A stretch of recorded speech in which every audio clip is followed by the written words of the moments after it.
Hi folks, Prepared Suburbanite here. Today bringing you the end of June garden update, so stay with me. Well, last night we had a pretty wicked thunderstorm come through, complete with hail that was dime size to nickel size at minimum. Did quite a lot of damage, pulled a ton of leaves off the trees, and did quite a bit of damage to the garden, unfortunately. Got about 1.5 inches of rain yesterday, so just kind of wanted to put what you're going to see in perspective. You can see we've got a little bit of damage right in here.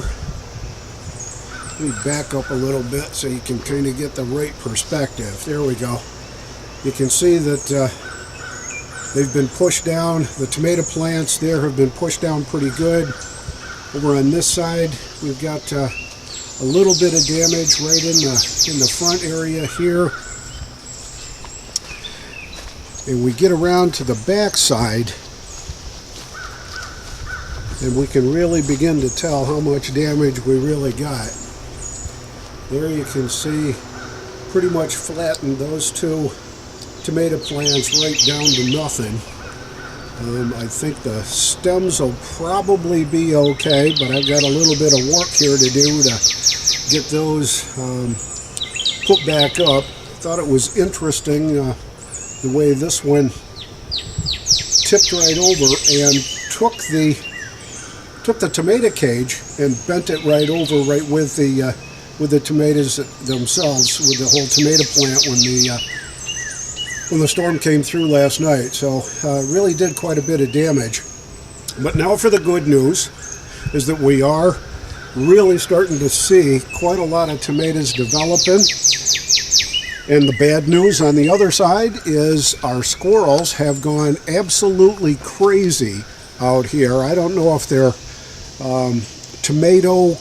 green tomato connoisseurs or not, but they sure have been stealing tomatoes left and right. They've probably gotten 1.5 to 2 dozen tomatoes out of here. They seem to come in, climb up over the fence, pull a tomato off, take a bite out of it, and leave either the tomato itself laying in the bed, or they'll come over to the fence, try to drag the thing with them. And you can see that one right down there.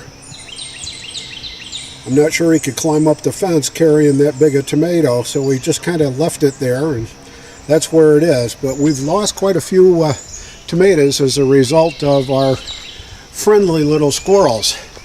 So, on the other good news side is that we've already been able to can about 2 dozen pints of green beans from this patch and from this big patch down here, which is a full 4x8 raised bed garden, and we got tons out of there, and there's tons more to pick. So we'll probably end up putting up another dozen pints of green beans as well.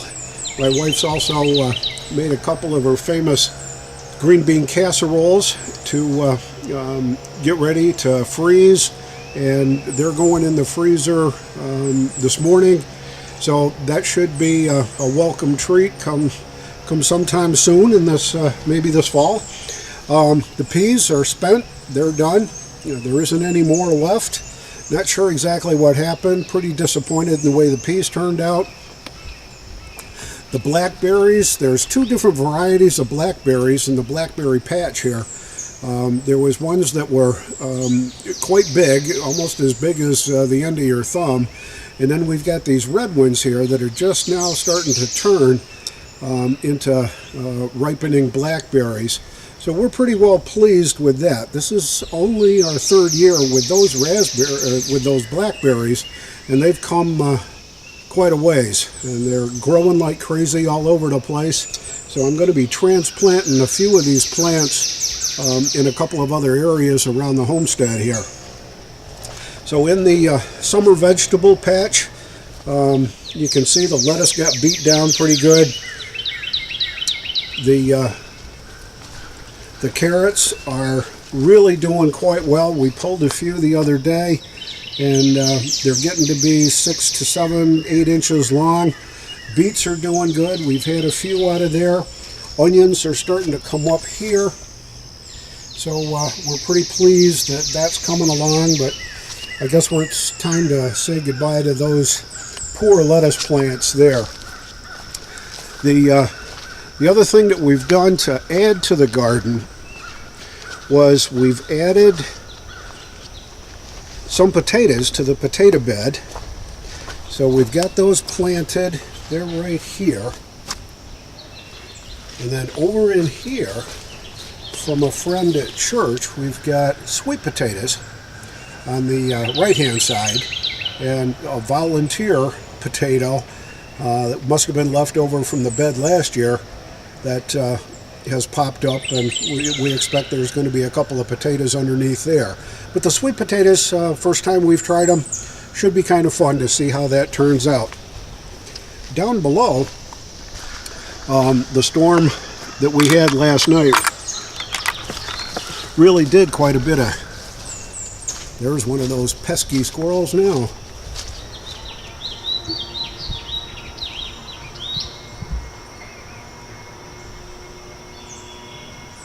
Yep, he's the tomato stealer. That's him. And me without my pellet gun. Who would have guessed? But you can see the squash plants here got beat down really, really bad. Hopefully there's enough strength in the plants to bring them up.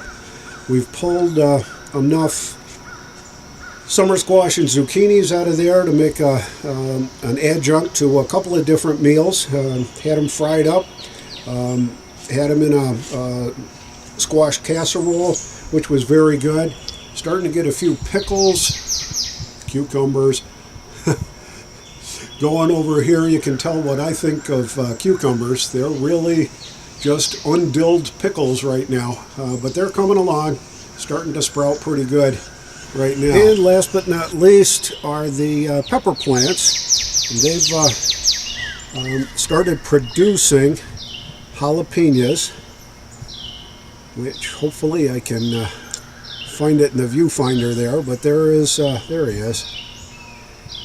So that's coming in pretty good. There's probably a dozen or so jalapenos that are big enough now to pick. The bell peppers really haven't popped in yet, but they do take a little bit longer than the jalapenos. But with that said, that's pretty much it for the June garden update. This is the Prepared Suburbanite reminding you to be prepared always. Out for now.